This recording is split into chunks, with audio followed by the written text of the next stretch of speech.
তরুণ প্রজন্মের নেতৃত্ব প্রবীণ নেতারা মন থেকে মানতে পারতেছে না।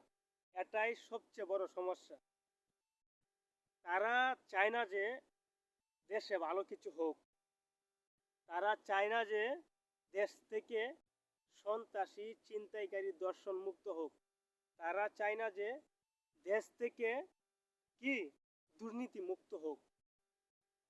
তারা চায় শুধু দেশের মধ্যে একটা অরাজকতা সৃষ্টি হোক, আর এর মাধ্যমে তারা লুটে পুটে দেশটাকে খাবে, দেশের জনগণকে রাস্তার ফকির বানাবে। আর তরুণ প্রজন্মের সন্তানেরা তো এটা চায় না। তারা চায় দেশের সাধারণ নাগরিক দুমুঠো ডাল ভাত খেয়ে স্বস্তিতে বাঁচার স্বপ্ন দেখুক।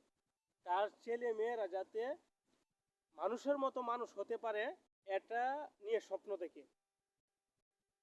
আর তরু প্রবীণ নেতারা তারা শুধু তাদের স্বার্থ হাসিলের জন্যে যতগুলা খারাপ কাজগুলা করে থাকে। আমি একটা কথা বলি,